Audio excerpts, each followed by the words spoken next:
My sister Grace was born when I was 2 years old, too young for me to exactly remember. I was always happy to have a sister, someone who could keep me company as we grew older and as we faced our life journey together. As we aged, though, I soon realized that my life journey would be a lot different from my sister's. One of my earliest memories with Grace was when I wanted her to play with me because I had just gotten a new dollhouse.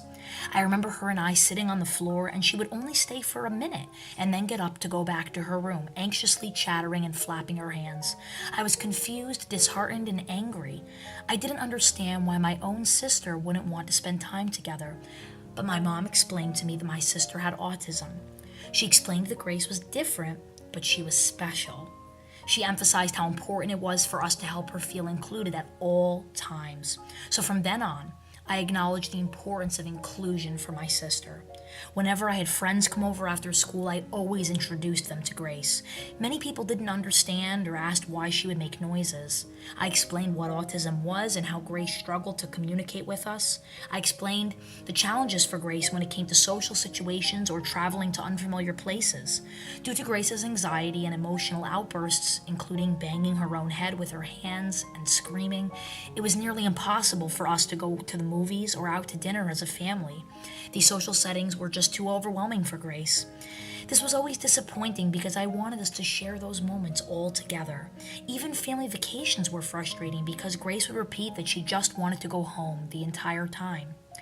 As I got into my teens, I started to see all the things Grace was missing out on. I thought about how she would have gone to the same high school as me, but instead, she left the house in a special bus every morning. I wondered if she would have been academically talented. What would be her favorite subject? Would she do her hair and makeup before school? Could we end up at the same college? But then I realized that it wasn't worth being sad over these questions. These questions didn't exactly fit Grace, but that didn't mean that she couldn't achieve things in her own time. Instead, I thought about the beautiful perspective we gained from Grace. I thought about our determination as a family to help her learn outside of school. I remembered when no teacher could get her to sign her name, and I told her to write her name in curly. Suddenly, she realized how to put all those curvy letters together to spell out her name. I thought about her first prom and how she was so nervous that she ran out of the gym. But then how the following year she went back and slowly inched her way in, getting to the middle of the dance floor. I thought about the late nights when I'd come home during college and she would be up waiting for me to say goodnight, shut off the porch light, and head to bed. I thought about dancing, how music makes her feel alive and puts the biggest smile on her face. And her art, her beautiful way of expressing how she feels, sees, and hears the world. And I see how far she's come, how she's beaten the odds, how she's disproved the critics, the people who said Grace could never learn algebra, or the ones who said she would end up at home all day, and instead who now goes into the community with her classmates to do all types of community service, from walking dogs to packaging food at the local co-op. I know she has ambitions and goals even when she's afraid to pursue them. As we get older together, I am completely dedicated to sharing the beauty of Grace with the world.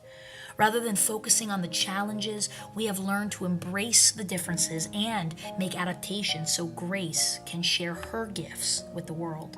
Grace has inspired me in innumerable ways. She encouraged me to stay active in the advocacy community in college. She gave me the courage to have challenging conversations with my peers and provide support to students who struggle to feel accepted. She taught me the gift of patience and the importance of placing others' needs before your own.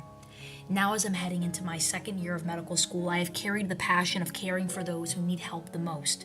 As my parents get older, I'm completely committed to caring for Grace, even when bathing and shaving your sister is not at the top of every 23-year-old's agenda. While the world sees a frightened young woman who rocks and repeats TV to herself, I look into the eyes of a beautiful, light-filled woman, a young woman whom I've shared many memories with and who has left an unforgettable mark on my heart.